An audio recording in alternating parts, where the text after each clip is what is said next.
The lord. దేవుడు మిమ్మల్ని దీవించేదాక.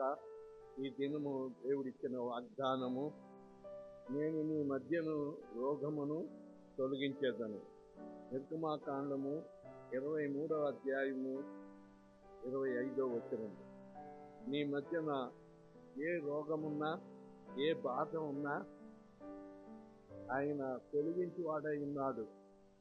ఇశ్రాయేలీయులు కలిగిన తెగుళ్లలో ఏది నీకు కలుగదు అని దేవుడు వాగ్దానం చేశాడు.